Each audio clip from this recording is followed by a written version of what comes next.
Thank you, Rena. Appreciate that. I'll hit mute just because I stepped in my car for a minute. I'm at doing something, a giveaway this morning. So, all right. Thank you, Rena. Hi, everyone. Thank you for joining us. Give everyone a few more minutes to come on in here. Is that a Raiders cap I see?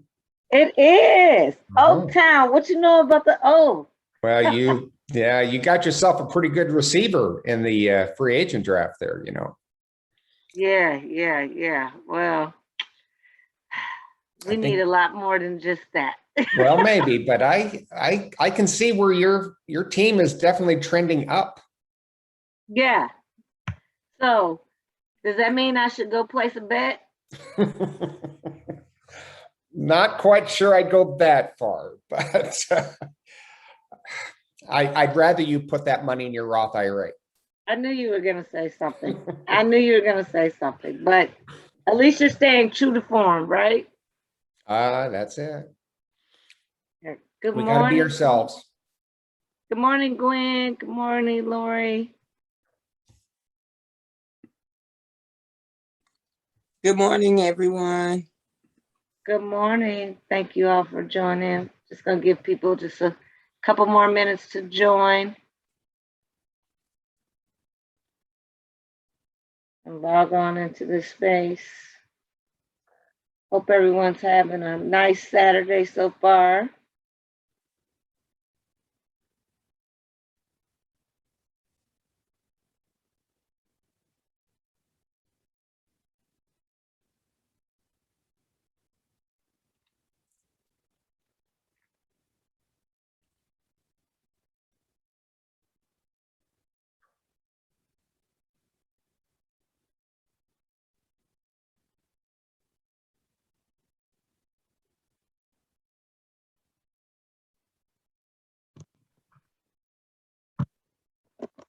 You know, when I think of the Raiders, I think of a bunch of rebels. Does that make you a rebel? You know, I've been described as that at a time or two, but you know, I tend to wear it with pride. I spent, 12 years in Oakland, so. Hey, good for you. I think of myself as a rebel, so I think being a rebel is a good thing. Right. That's how She's I the feel. biggest. She's the biggest rebel, Mike. Don't let her fool you. Just ask Robert. Well, thank goodness Robert is not on today. But Congressman John Lewis said, good trouble. I try to describe myself as good trouble. I'm always doing something with good trouble. There you go.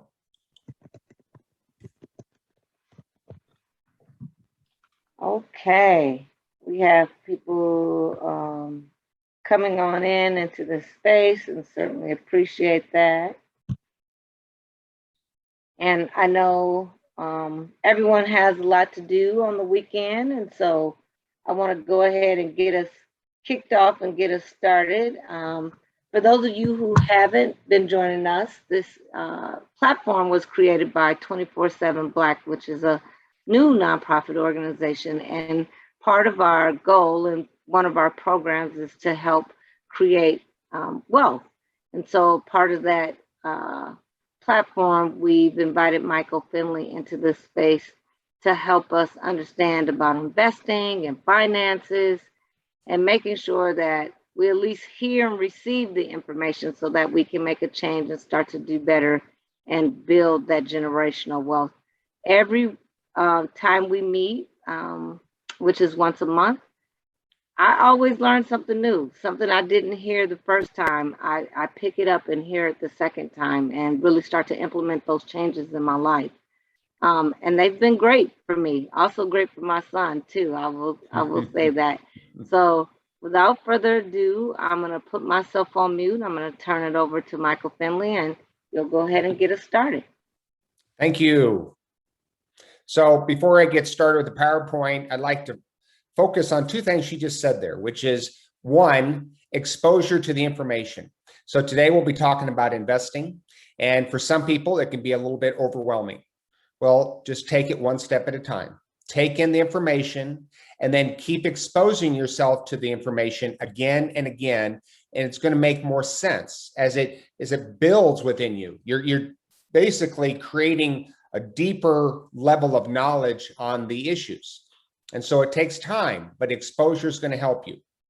And then the other piece to this, which I think is huge, you have the ability to learn and apply it to your life, not just to help yourself, but to help your loved ones. There is no price that you can pay to be able to take this information and help your children, your grandchildren, the people you care about. And so as you go through this process, and if some of it seems difficult or time consuming, remind yourself, you're doing this not just for yourself, but for your loved ones. Let's get started. I need you to help me share.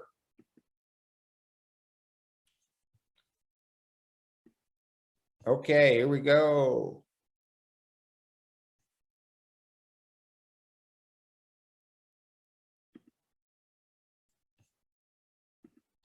Okay, first of all, can you see that PowerPoint? Yes, okay, here we go. Investing 101. So the initial statement I want to make to every one of you is you are the answer. You're going to be the change agent in your life more than anybody else, more than a spouse, more than a boss, more than a politician, more than anybody. You are the solution to a better life. So why invest? Well, you don't want to live paycheck to paycheck for the rest of your life. And sadly, a lot of people live paycheck to paycheck. So to invest your money is to save it and get it invested in securities that are going to make you more money over time. So you're making an immediate sacrifice for a much better future because you don't want to live this paycheck to paycheck mentality, which is what it is, for the rest of your life. Maybe you want more freedom. You want the freedom to do what you want to do with your life. And so investing, growing your money in a passive way where your money is making money will help you to achieve more freedom in your life. You realize that life can be long. In other words, you may live into your 80s and 90s. And if you do, you better have a plan on how to finance that. Sometimes I hear people say to me, well, Finley, I could die tomorrow. Yes, you could. And if you do, your problems are over. But if you live into your 80s and 90s, you're going to be glad that you planned ahead because that is where you're going to need a lot of this money, and not just 80s and 90s. It can be your 50s and 60s and 70s, preparing yourself so your money will take care of you one day. And of course, you want to stay ahead of inflation. So if you don't invest your money, that money could end up basically buying stuff that loses value, or it could sit in the bank earning little to nothing as the inflation rate runs at 6, 7, 8% a year. So money in the bank is not safe money. Sometimes we think of it that way, but it's not safe from inflation. Inflation is eating it up every day of the year. So before investing, make sure you get rid of high interest rate debt. So what I mean by that is anything above 6%. If you have a loan with an interest rate above 6, you'd be wise to take your extra savings and put it toward that debt. Pay that debt off at an accelerated rate. Always set some money aside for emergencies. Make sure that money is in a low risk fund, which we'll talk about today. So it's still growing. It's still trying to keep up close to the inflation rate, but it's not gyrating with the stock market necessarily. Saving a good chunk of your money. So sometimes this is the boring piece. People, they get kind of excited about watching their money grow and how to invest wisely, and that's important.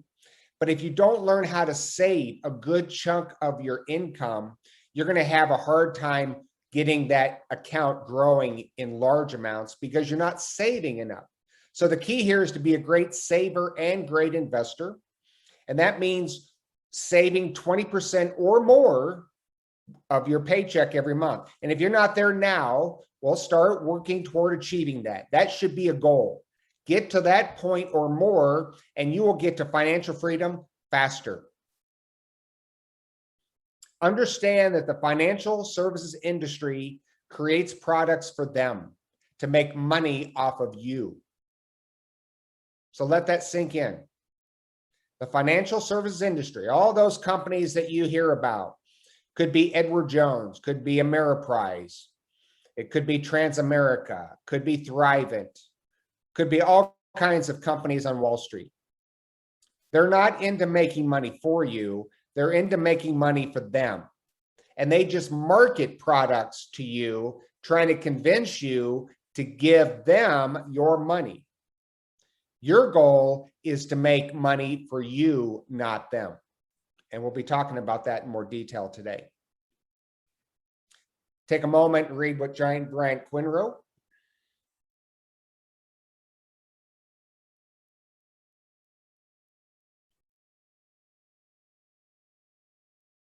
So she's right. She's a financial writer on Wall Street for many decades. And what she's telling you here is almost everything out there should be avoided. Almost everything out there is going to make more money for someone else and not you. Here's some independent sources that you can learn from. So these independent people are there to educate you without selling you. And you see the list of books. I'm a big believer in reading books and identifying the right resources to self-educate. In other words, you want to educate yourself through these kind of sources instead of letting a salesman try to educate you in ways that are going to make a lot of money for the salesman. So it's key to start learning from the right people as you go down this path of becoming a successful investor. Understand human behavior. So recency bias, what this means is we're easily influenced by what just happened. So if the stock market, let's say, is going down, our emotions tell us it's going to keep going down. It might collapse. And we can start to freak out a little bit because we're letting the very recent past affect our thinking, our behaviors, and how our emotional scale runs. So be very careful of that. Understand that it's very human to have emotions, but it's important to harness those emotions and not let them run amok. Reversion to the mean. What this means is, if you have an investment that's averaged 10% a year, so let's say the Vanguard Total Stock Market Index Fund that owns the US economy, and let's say it's averaged 10% a year, and if it's been averaging 15% a year, well, it's going to revert to the mean. What that means is it's going to come back. It's going to go down in value back to that historical rate of return of around 10%. Just like if that fund has been going down and it's only been averaging 5% a year or less, it's going to mean revert back to the 10% number. So what happens is over time, the returns on your investments revert back to generally the historical rate of return. So we have to tolerate the bad periods to get to the good periods, and we should enjoy the good periods, but know that a 15 to 20% return on our money is not going to last. Alpha. This is where we try to beat the market, and we hire people who try to beat the market. And almost everyone does not do that. Whether you're sitting on the television spouting off, or the internet, or you're a financial advisor or an insurance agent, seeking alpha is trying to beat the market. You don't want to beat the market. You want to own the market. If you own the market, you will basically produce a lot more return over time than the vast majority of people. Do not try to beat the market, because you will end up losing to the market in some pretty big ways for most people. Loss aversion. This is a tough one. So we human beings, let's say we make $100 in a day on our investments, and that's going to feel good. But if you lose $100 it's going to feel even worse than what the benefit was when you made 100. So we feel worse because of that loss. So it's very important to understand that, again, the way we respond to these kind of activities in the markets. So just because it feels bad that the value of your account went down doesn't mean you need to freak out, doesn't mean you need to sell anything. It doesn't mean you need to do anything. If you properly allocated your portfolio, which we'll be talking about in the coming months, then the best advice for you is to stay the course. In other words, do nothing. Keep feeding those accounts, even when markets are going down, because markets will go down. They're kind of like a roller coaster. They don't just go straight up, they go down. And over time, you will benefit, you will be paid back by being able to withstand the down periods. It's very important to understand that.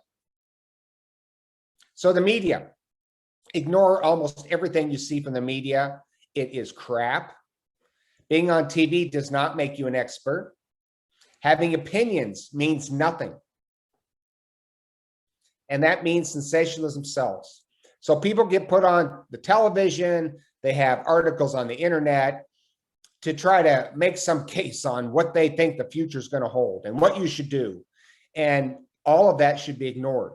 Nobody, absolutely nobody knows the future. So we should not listen to anyone who starts predicting what they think the US stock market will do, what the international market will do, what the healthcare will do, or technology. You pick it.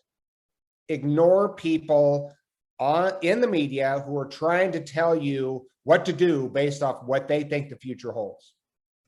The future is unknown. So what's behind the curtain? Well, again, the financial services industry does a lot of marketing. They do a lot of predicting and a lot of selling, meaning convincing you that they know best and they're going to basically make you more money, because what they do is they end up failing. They make you less money. So you got to be very careful with who you let into your financial life to help you. Here's a good example of the industry and managed mutual funds. So a managed fund is someone who manages a collection of securities. They might buy and sell often. They might try to get in and out of the market. They might try to pick particular sectors of the market, and they fail consistently. So over this 15-year time period, what you see there with that graph is how many managed mutual funds failed to beat the market return for that asset class. So for example, that first one, large cap stock, 84% of managed mutual funds failed to beat the S&P 500 index, 84%. So why would you do that? Why would you give money to someone if that failure rate is so high? Well, you shouldn't. And with knowledge, you won't. What you would do is own the market. And now you're turning the tables, meaning you would have beaten 84% of the managed mutual funds out there. And whether that's large US companies or mid-size or small, international or bonds, they historically fail to beat the market return. So again, we want to own the market. Avoid fee-based financial advisors. So if you need help, these are not the people to go to. They're salespeople in most cases. They're selling products. They try to sway you with credentials. They take a test so they can be a financial advisor, and then they end up selling products that make them a lot of money off of you. They're not experts. They are salespeople. And again, we're talking your local Edward Jones person. We're talking Transamerica. We're talking Ameriprise. We're talking the vast majority of financial advisors out there are really glorified salespeople pushing products that make a lot of money for them and their firms off of you. Again, this falls into that 99.9% category where we want to avoid, because those products are built for them. Always remind yourself of that. Their job is to make money off of you, not for you. Avoid individual stocks. So trying to pick the right stock is a loser's game. What that means is you might think you know what stock to buy, but the market has known that long before you did. And so when you're trading, you're basically trading with somebody who has a lot more knowledge than you do. And that means you're going to end up on the wrong end of the stick. That price has already been affected. And so when you're buying it inflated rather than as a deal, as a sale, because you're last to know. So here's how it kind of goes with individual stocks. It's like you getting invited into a party and you thought the party started at 10 o'clock. And when you show up, you realize it didn't start at 10, it started at 6. And so you being there at 10, there's nothing left but scraps. There's nothing good left at the party. You're getting what remains. And that's exactly what happens with individual stock picking. When you're picking individual stock, you're getting the scraps left over from a lot of people who know a lot more information a lot faster than you and I. So we want to avoid owning and buying individual stocks. What we want to do is own broad diversification, reduced risk, index mutual funds. So a mutual fund that owns thousands and thousands of individual securities, businesses, and we want to do it at a very low cost. And that's going to reduce your risk because some of those businesses are going to go bankrupt. We just don't know who. We don't know when. So we own thousands. So when something goes bankrupt, it's going to be replaced with another company that's doing amazing things. So it's very important to have broad diversification when investing your money. Avoid the crooks. So the next Bernie Madoff and Enron are out there. Now, if any of you do not know who Bernie Madoff is, or you don't know who Enron was, I encourage you to Google them. Google them both. They're both crooks. Madoff was a financial advisor running a Ponzi scheme. And you want to understand how Ponzi schemes work so you don't get caught up in one. And that means knowing your history. So it's very important that you understand how crooks work when it comes to money. And then Enron was a company that basically was run by crooks running the company. And again, knowing that is important, knowing that you don't invest in individual companies that could go bankrupt at any moment. Guaranteed high returns. So for example, Bernie Madoff used to guarantee a 10% return no matter what, good times and bad. Well, that's delusional. Okay, you can't do that. Anybody who's promising you a 10% guaranteed return is either a crook or they're delusional. Either way, you should run away quickly. So be very skeptical of the next big thing. So what that means is there's always something coming down the pipe that is going to be amazing. You know, it could be Bitcoin. It could be something else that the people think is going to be just changing the world. It could be, for example, virtual reality. That's coming up. That's hard and fast. And so what happens is people rush into that, think it's going to be amazing. Again, you're getting scraps. So don't come late to the party. Don't invest in something that is really high flying because you could end up hitting bottom very easily. Also, avoid looking for the great man. And this could be the great woman. So what this means is some individual, man, woman, whatever, who's picking individual securities, or maybe they're investing in different sectors of the economy, and they've done really well. Let's say over a 1-year period or a 2-year period. Well, the media makes them out to be rock stars. And so it's tempting to want to put your money with them because they've done so well. Well, their day's coming. And what was great becomes crap pretty soon. Reversion to the mean happens. The great man, the great woman, they don't stay great. It's very hard to predict the future of markets and what to own and what not to own. Avoid looking for a great man or a woman. Simply own a collection of low cost index mutual funds. And we'll have a collection of them here today. So harness those emotions. Knowledge reduces fear. So many people, they have a fear of the stock market, for example. They ask me, what happens if it collapses? Well, okay, that's an extreme. If the stock market were to collapse totally, well, then everything you know would be worth nothing. That means the United States of America has collapsed. So don't go to that degree. Because when you own the United States of America in a total stock index fund, you own a piece of all those companies. So knowledge helps you to reduce some of that fear. Don't let emotions drive your decision-making when it comes to investing your money. Self-awareness helps with overconfidence. So sometimes, and this, I'm going to pick on men here, sometimes men think they're the smartest person in the room. They're not. And because they think they are, they can outsmart other people, and they won't. So it's very important to understand that you don't have to be the smartest person in the room. Being a great investor has nothing to do with having a high IQ.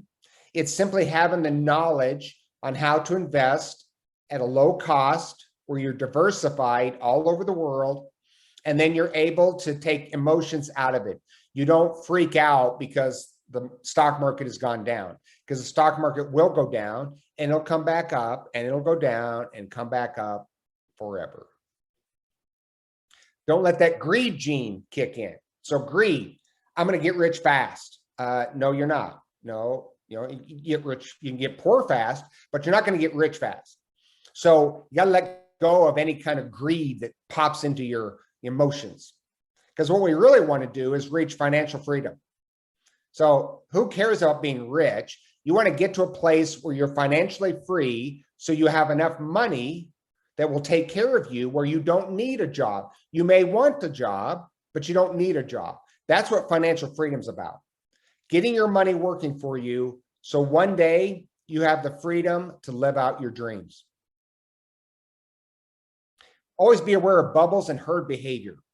And all this really means is it's a scarcity mindset. People get caught up in markets that are zooming up. We can take the local real estate market, for example. And people want to start buying a home without even looking at it. They offer more than the asking price.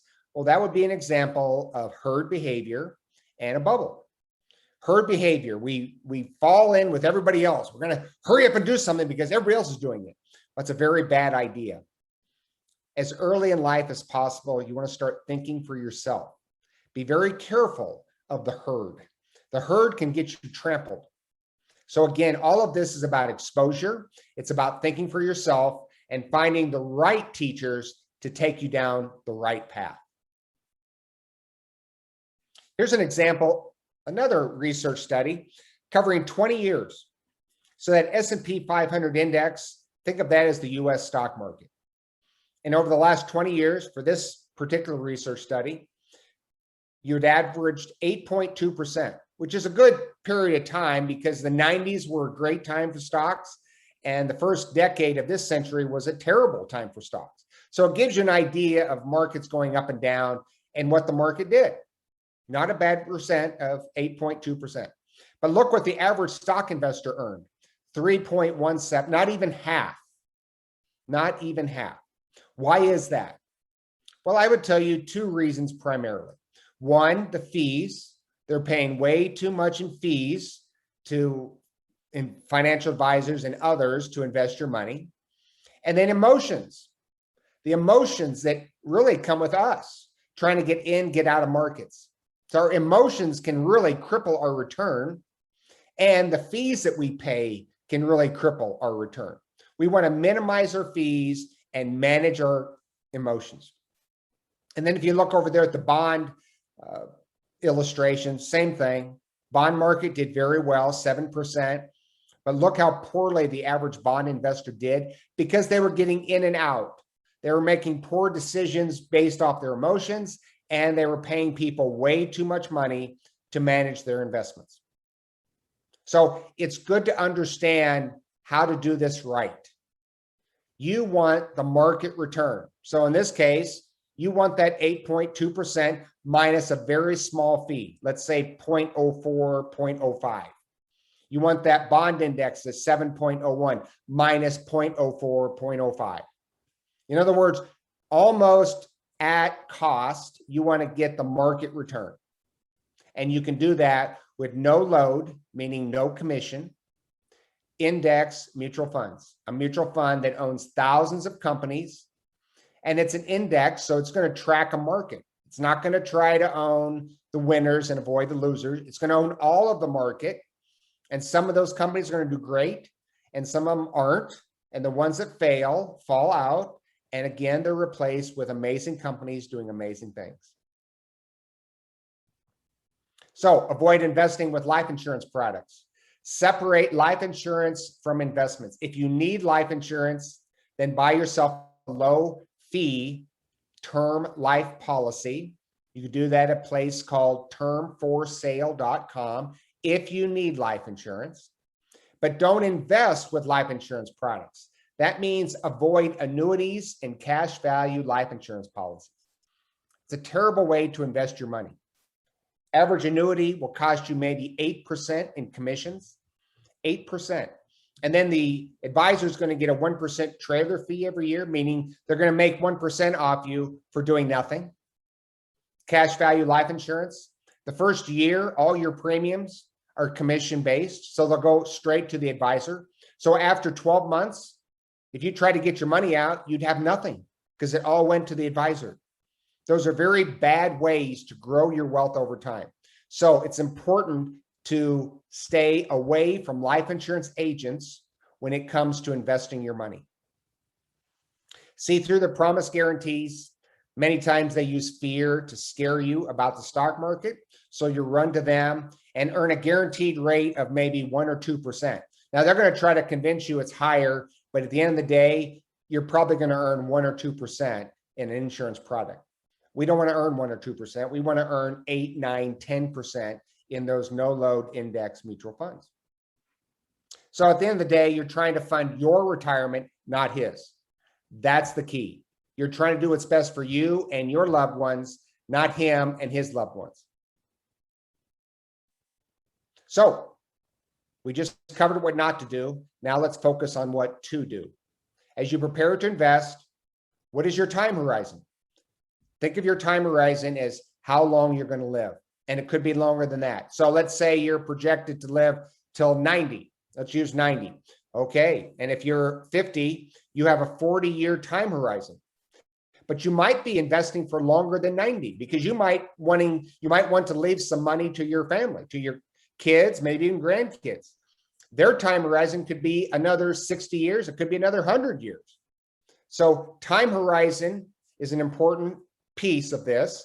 The longer the time horizon, the more you want to have in stocks because stocks tend to give you the most growth over time. Risk tolerance. How much can you handle from when the market's going down? So if the market goes down 10% and you freak out and sell, well, you've just made a terrible decision. But it's easy to fall into that if you're letting your emotions take control of you. So your risk tolerance is how much you can handle markets and the gyrations of them. Again, education, understanding of how markets work will help you raise that risk tolerance. Because at the end of the day, the more you're willing to put up with the gyrations of the markets, the roller coaster, the more you're going to earn over time in those low fee, no load stock index mutual funds. What are your goals? Why are you investing? I would tell you that's very important. That's going to drive your decision making. Lacking in goals, you may not save enough money. You may not invest because you don't know what you're doing it for. You want to answer the why. Why are you doing this? Sit down, write down your goals. Could be financial freedom, could be saving for a house, saving for a child's education, saving for some retirement decades down the road, saving for your heirs. Could be all kinds of reasons. Identify what's right for you, what's important to you, and then start implementing a plan that helps you understand how to put it all together. And that means also understanding taxes as they play a part in every decision you make. Buy income producing assets. Income. If it doesn't produce income, do not buy it. So that means stocks. Stocks produce dividends. Bonds produces interest. Real estate can produce dividends if it's a real estate index fund. It can also produce rent payments if it's a rental property, let's say locally. So all three of those are good asset classes to own because they do produce income. But you want to make sure you buy those assets by minimizing your cost. You want to minimize how much you pay on a yearly basis when you own stocks, bonds, and real estate. And that means also avoiding speculation, no gold, no silver, no Bitcoin. Don't invest in anything that does not produce income. So speculative bets, like let's say gold, you're just betting by buying it that some sucker in the future is going to pay more than you paid. That's not a good way to invest. That's not a way to build wealth over time. Avoid speculation. So allocate and own the world. Now we're going to be talking in more depth in the following months on asset allocation, but here's just a brief overview. Identify the right asset allocation that's right for you. And what that means is how much are you going to have in stocks? How much are you going to have in bonds? What are you going to have in US stocks or international stocks? Because you're going to start applying what's called modern portfolio theory. Big word, all it means, you're trying to pull in different kinds of asset classes. Some work in different ways, and it's kind of like a seesaw effect. One goes up, another goes down. And another time, the one that was down goes up and the other one goes down. You're trying to minimize your risk by diversification. And modern portfolio theory helps you do that. Helps you own large US stocks and small US stocks and high quality bonds in the US, international stocks and real estate. And they all can again fluctuate by owning multiple asset classes. It can help you to reduce your risk over time. And then of course, applying the efficient market hypothesis, another big term. All it really means is, for our purposes, the market knows more than we do. That's it. Don't overthink it. You and I do not know more than what the market knows. And the market is made up of millions of traders and machines trading on information that they've received, boom, much faster than you and I will ever receive it. So we allow the market to basically tell us what's going on because the market, while it may be wrong at times, knows a lot more than we do. So the efficient market hypothesis simply says the market's more knowledgeable. I'm going to own the market. And then, of course, you buy those no-load index mutual funds. Not hard. Hold them inside a 401k or a 403b, maybe a Roth IRA or a non-retirement brokerage account.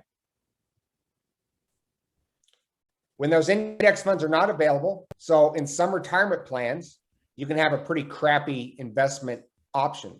And so you're looking now for low fee managed funds because they're not offering low fee index funds. So we don't always live in a perfect world. You look at your investment options within your retirement plan and then invest based on what is the best option for you. But always start looking for those low fee index funds. Retirement accounts, definitely be putting money in 401ks, 403bs, all these are retirement plans. TSP is for federal employees. Also invest in that Roth IRA. I would do it at a place called Vanguard.com. It's where I keep my Roth IRA. It's where I've kept it for a long, long time. Easy to do to set up accounts, to connect your bank account with Vanguard so you can move money back and forth in the future. And again, you can open up a brokerage. A brokerage is a place where it's non-retirement. You have your bank connected and you can move money in there and out whenever you need to for emergencies. In other words, it's a place to keep your savings where your money can actually grow because it's not going to grow sitting in the bank earning 0.2%. So we want your money making money. That passive income is how you're going to reach financial freedom down the road. And again, low cost index funds. So whether that's stock index funds or bond index funds, which you'll see a list of them today, you get a plan, you work the plan, keep feeding those funds over time. So start small, keep it simple. You want to own the Vanguard Total Stock Market Index Fund. Anybody who's starting out, that is a great fund to own. The symbol VTSAX. You can Google that. You can go to Vanguard, look it up. You can learn as much as you want about that fund. That fund owns the United States of America. It has over 4,000 individual businesses that you're going to own as a piece of it. So it's a great place to go to invest. And the cost is 0.04. That's 4 basis points. So at 0.04, you're getting to own the United States at a very, very low cost. That's a great place to start. And then over time, you can start adding to it. You can add international stocks. So this international stock, VTIAX, is a great way to invest in large international companies in developed markets and emerging markets like Canada and Germany and France and China and India and Brazil. You get to own a piece of all of them, adding more diversification to your portfolio. And then you can add real estate. So a stock in a commercial real estate index fund. You own large businesses, basically owning large commercial properties in major cities like New York City, Chicago, Minneapolis. And then you can also all own small cap US, small companies, and small companies international. So through this process, it's just further diversification, owning more of those asset classes over time. And again, we're going to be talking about these issues in more depth in next month's presentation. But don't overthink it, right? Keep it simple. Start with the Vanguard Total Stock Market Index Fund or something similar if that's not offered within your retirement plan. And then feed that account. Just keep putting money in, good times and bad. So here's an example. Let's say somebody has an 8% yearly return on their money. And by the way, the Vanguard Total Stock has averaged about 10.3% over time. But we'll use 8 for this example. If you have $20,000, what does that $20,000 look like if you've been paying 3% a year in fees versus 1.25% a year in fees versus 0.5% in fees versus 0.04? So where do I get those numbers? 3%, yeah, your local Edward Jones guy. You're going to pay 3% when you have a fee-based financial advisor. You're going to be pretty close to that. 1.25, you got rid of the financial advisor, but you're still paying way too much for your investments, your mutual funds. They're too high. 0.5, so that's a low fee way to invest in managed funds, which is better. But why would we do that when we can invest at 0.04? So after 50 years, that $20,000 turns into $204,000. And you think to yourself, well, that's pretty good. It could have been that. It could have been that. And it could have been that. It could have been $919,000 through the compounding of your money over time.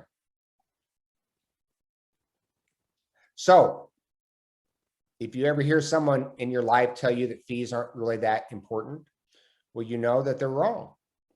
Fees play a very important role in how your money grows over time. So that's why you stick with no load index mutual funds, squeezing out the fees so the financial industry doesn't make very much off you. You make most of the money, and that's going to go to you and your loved ones. It's very, very important to squeeze out the fees to your investments. And listen to this guy.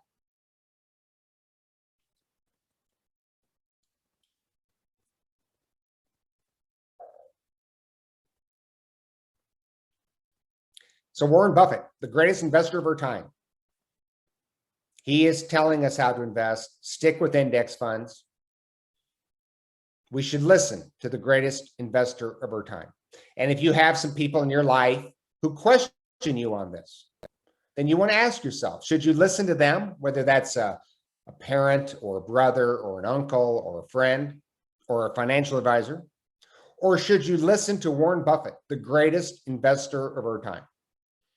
I think it's clear. We need to listen to Warren Buffett. So keep in mind, this isn't always easy. When you're going down this path of becoming that wise and efficient investor, you're going to have some courage, maybe some stubbornness to stick to it, because there's going to be a lot of people maybe who will challenge what you're doing. Your knowledge and your action will show that what you're doing is the right thing over time. So consider Vanguard. You pay no loads, so you pay no commissions when you're sending money to Vanguard. You'll pay those ultra low fees with index funds. You have many options, so all those index funds are there to pick from. And if you currently have high fee investments somewhere else, I would strongly encourage you to transfer them. If they're not in your current retirement plan, which you have to stay there until you leave, but if they're outside of that retirement plan, move them, transfer them over, roll them over into an IRA at Vanguard and into the low cost index funds. You're going to end up with a lot more money over time, a lot more. So here's an example of some Vanguard low risk funds. So these would be good funds to consider for your savings account in a brokerage account, right? Non-retirement brokerage account at Vanguard. Short-term bond index, that's the safest of the three. So it's not going to make you a lot of money. Maybe it makes you 2 to 3% a year. Well, it's 2 to 3% more than the bank is paying you. The total bond might pay you 3 to 4% a year, but it's going to fluctuate a little bit more. The market's going to go up and down a little bit. Not a lot.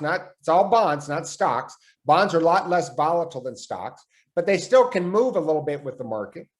And then the third one, the Target Retirement Income Fund, was a fund created for retirees. All these funds are inexpensive, but this fund owns a little bit of stocks, about 30%. 70% is in the high quality bonds like the first two funds.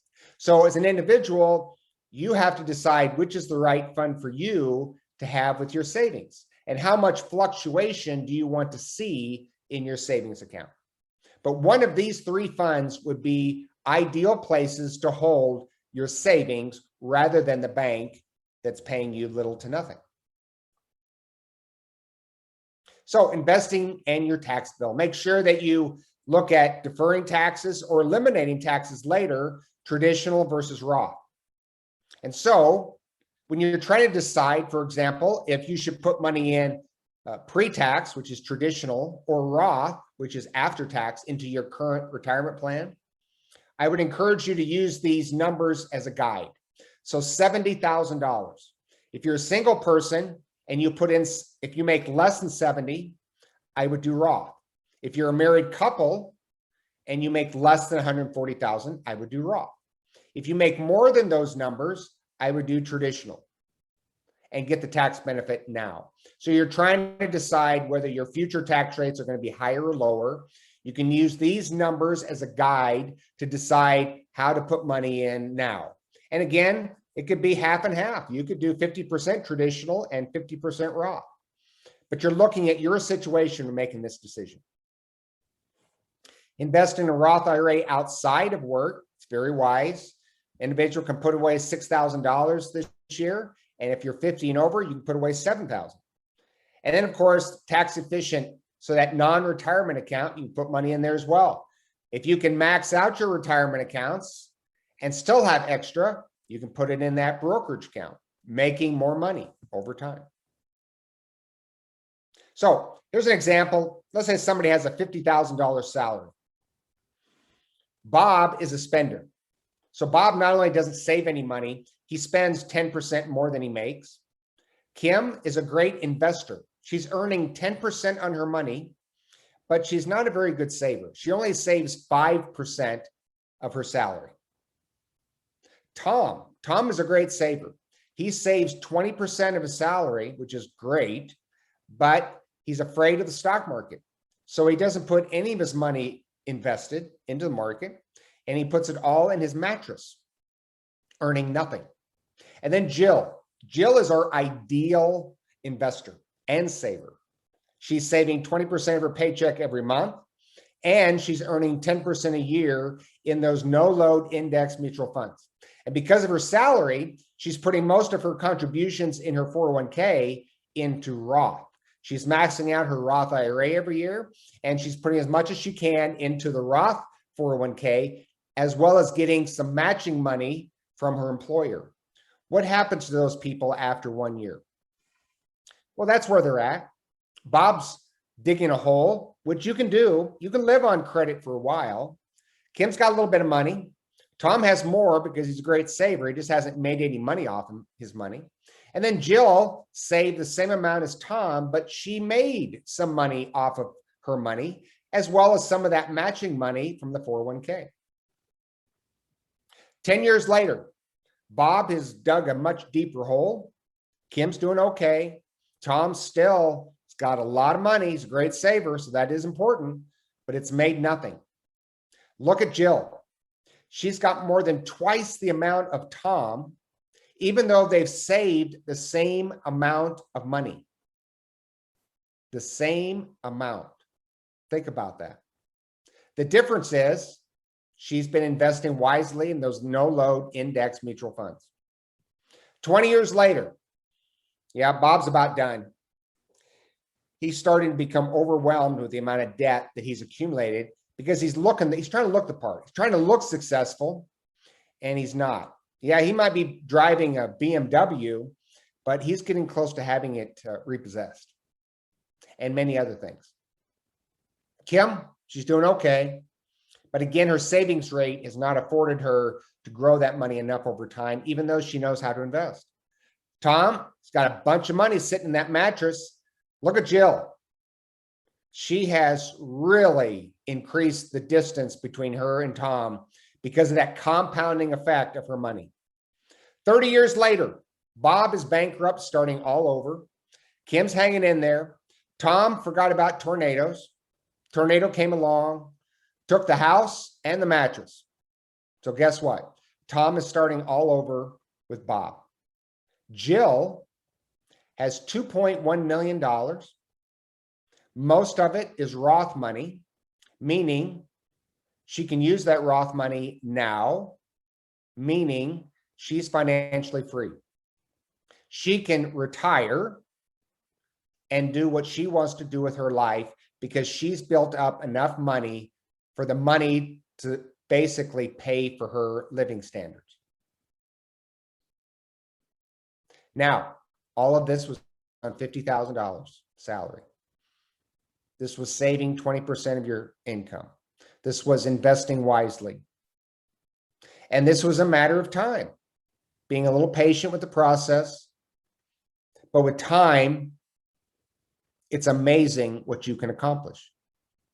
And when we look at these numbers, I think it's clear that we all want to emulate Jill. Jill educated herself, and then she took action with her knowledge, and she kept doing it. And over time, well, she changed the course of her life. And so can you. So who are you going to be?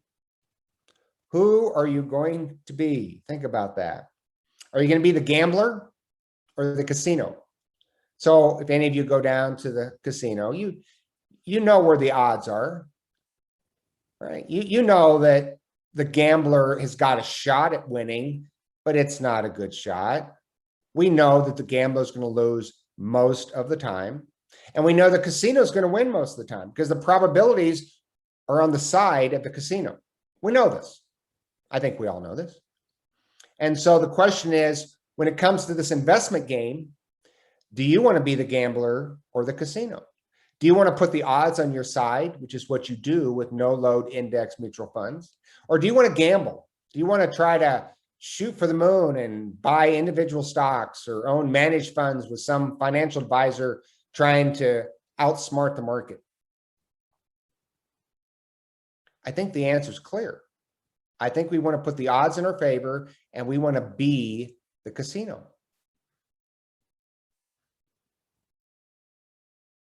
So I would ask you, as we prepare for next month, to start thinking about some issues. What are you paying? Do you have mutual funds? And if so, are you paying any loads? Again, a load is a commission. So is there an A or a B or a C after your mutual fund? Those are commissions. Class A load is a commission up front. Class B load is a commission on the end. And a Class C load is a commission while you own the investment. So do you own those funds? If you have investments, start looking. What is your expense ratio, right? So the loads pay the salesperson. The expense ratio goes to the mutual funds. What is the cost that you're paying for the mutual funds? What exactly is the expense ratio, the fee? Is it 1%? Is it 0.05? Exactly how much are you paying? It's very important because, as we've seen, it has a direct relationship to your return over time. Do you have an advisor? If so, how does your advisor get paid? And how much is he getting paid? Are you paying him directly? Are you paying him indirectly? Understand the commissions he's earning, understand the transaction fees, because ultimately all that money is coming out of you. You're paying that either directly or indirectly, meaning the fees are created within the product. So you don't get a bill, but you're still paying. And in many cases, you're paying a lot. You see, there could be a lot of people feeding off of your account. Think of throwing a bone with some meat into a body of water with a bunch of pariahs. They're going to clean that bone off really quick. And that's what the financial services industry does to your money. Don't let them do it. Taxes. Are you in funds that have low turnover or high turnover? So turnover meaning how much buying and selling is going on. You want low turnover funds that have a number like 3% or 4%. You don't want high turnover funds that have 70%, 100%, 220%. We want to own low turnover funds. We want to minimize our taxes, and we don't want short-term capital gains. We want long-term capital gains. And again, that's a discussion we'll have in the coming months. But you're also looking at minimizing your taxes as you become a wise and efficient investor, because all of that will end up with more money in your pocket. So what is your current asset allocation? So this means adding everything up, identifying how much you have in mutual funds, in cash in the bank. Do you have any bonds? What do you have? Do you have cash value life insurance? How much is in that cash value? Identify your current asset allocation. How much you have in stocks, how much you have in bonds, real estate, and then cash. Start digging deep to find out exactly how much you have and in what amounts, what allocations. This is going to help you as we start going deeper into this issue of asset allocation and how to design a portfolio so you can make more money over time. But first, we need to know where we're at. Where are we? Right? So it's the idea that this is where I start. I have a plan, and I'm going to start moving forward with this plan because I now have an education on how to do it right. Okay, folks. So let's take a moment. What questions do you have? You can share in the chat. Anybody can pipe up. Anything we've talked about today, fair game. So, Mike, this is Sharina. I do have a question. And I know everybody says to like start investing now, just something today. I think for me personally, you know, that I've been investing, and so I'm not seeing like a return. how much should we prepare our mindset for that we might not see return or any type of gain within the first couple of years, especially if we start right now? Yep. So wonderful question. So let's just take this year. The stock market's down this year. Well, the market usually goes down about 1 out of every 4 years. So about 25% of the time, the stock market goes down over time, which is natural. It's normal. It's not unexpected. When the market's going down and you're in the contribution phase, you're able to buy shares of those stock funds and bond funds at a lower cost. In other words, the shares are on sale. So this is actually a good thing. If you're in the accumulation stage where you're putting money into the market, you want to buy as much cheap stock as you can. So it's actually not a bad thing that markets go down. And no doubt, when markets go up and you look at your account, you feel like a genius. You feel like, wow, that was easy. Aren't I just something? Well, no, the markets just went up. But remember, when they're going up and you're buying shares, now they're more expensive.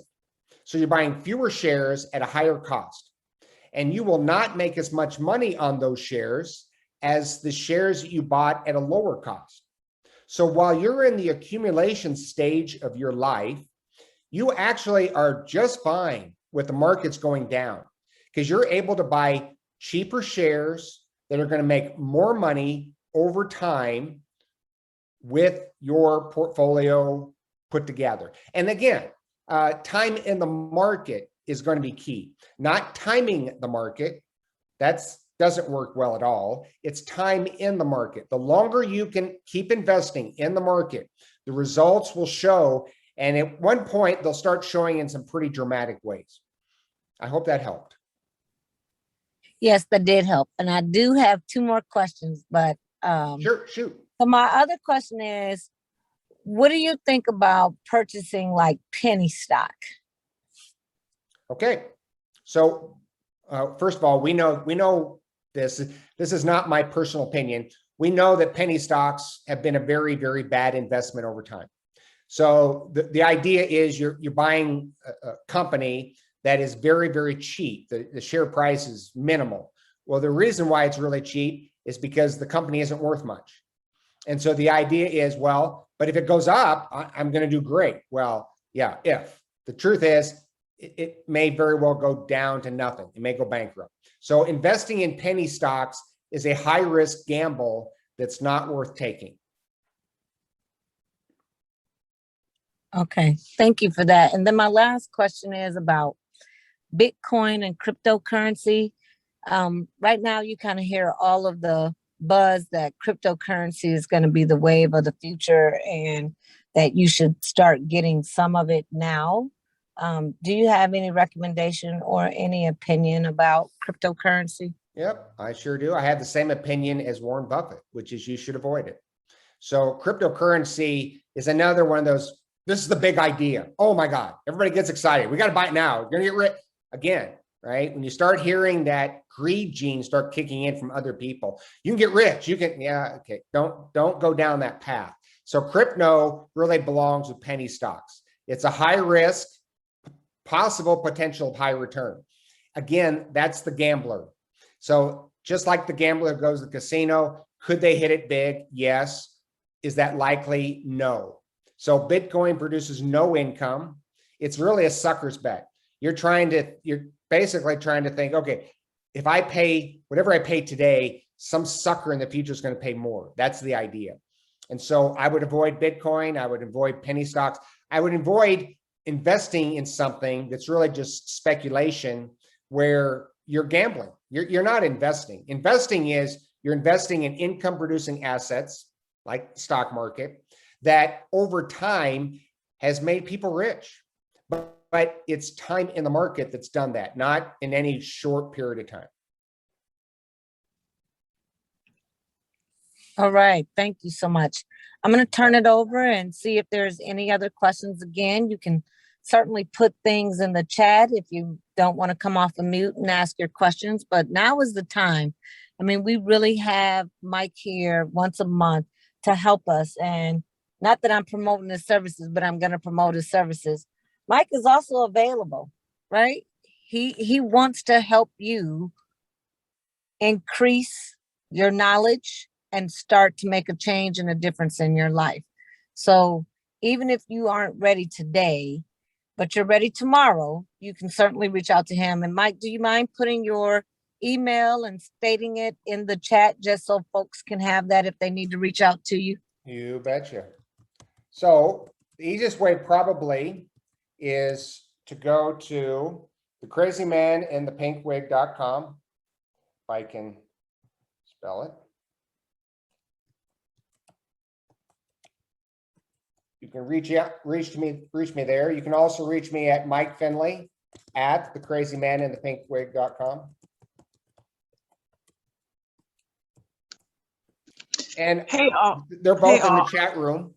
And I would just remind you folks, I'm happy to sit down with you and help you get your finances in order, right? But again, I help you help yourself. That's what I do. I don't manage people's money. I want you to do the very best you can with the knowledge that you can obtain. I just want to say, for those of you that haven't, you're kind of newer to this conversation with Mike. This is Yolanda Williams. I'm the Upward Bound Director at the UniQ.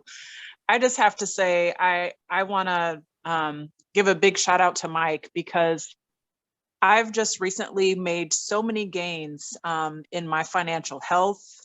You know, in these monthly sessions, we talk about credit, we talk about investing, we talk about scores. And I just have to say, like, over the last even year, I just checked my Experian score and I'm at 794. I've consolidated debt. I'm really following what Mike says. I reach out to him regularly. So I would just encourage all of you to do it sooner than later, even when it's uncomfortable, because the one thing I've learned about Mike is that he's gonna make you push that button even when you feel uncomfortable. But I promise you, in 6 months after you hit that button, he's like, log in and do it now. You're going to see so much benefit for yourself. You're going to feel so great about your financial health. And so I would encourage you and anybody that you know that is interested in this, not just invite them, but share Mike's contact information. I've met with him 3 or 4 times. I'm ready to have my partner meet with him and talk about our finances together moving forward. So this really does work.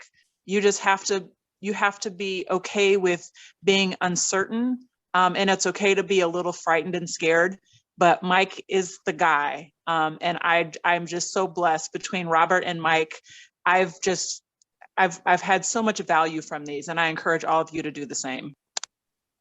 Thank you, Yolanda. And I would add to that, folks, and she kind of tapped into it. It can be a little uncomfortable. And I get that, right? I mean, I started down this path 33 years ago. So I haven't forgotten that. I know it's uncomfortable and a little scary to start doing something very different from what you're doing. But that simply might mean that you're on a better path. Change equals growth. So we need to grow. And that means we're going to have to do some changing that, while it's uncomfortable and a little scary, it could be exactly what we need to do. Yeah, totally agree. I've learned so much. This is Sharina, 24/7 Black Board President. I've learned so much about my finances, and you know, it has changed a lot, especially for my son. My son is 21 years old and has a credit score over 750. And that's just using off the tips of adding him to my credit cards. I didn't give him my credit cards. I'm just letting you know this, because they came into his name and came to our home in his name, but as an authorized user, and then making sure that I paid those off every month and reducing my debt. I have seen a significant change. And it was scary because you get into these habits of lifestyle and what you think you need to have.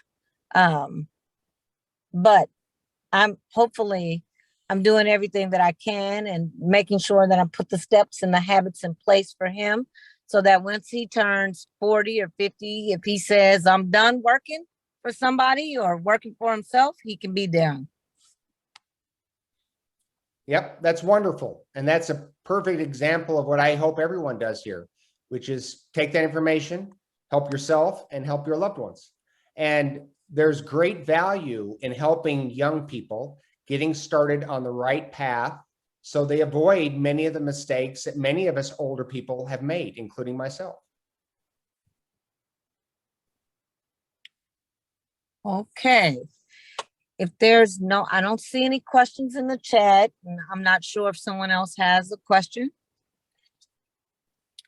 But if not, we're going to go ahead and say thank you to Mike for this month, and we'll see you next month. Again, his contact information is in the chat. Please share this information and share these Zoom calls with other individuals who you may think may be interested in this. Also, you can go on to our www.247black.com website, and that Mike's information is on that website as well. Again, I encourage you to just start. All you need to do is just start and develop the habits. And I promise you, you will see significant change. Thank you, everyone. Have a great Saturday, and we'll see you next month. See ya. Thank you.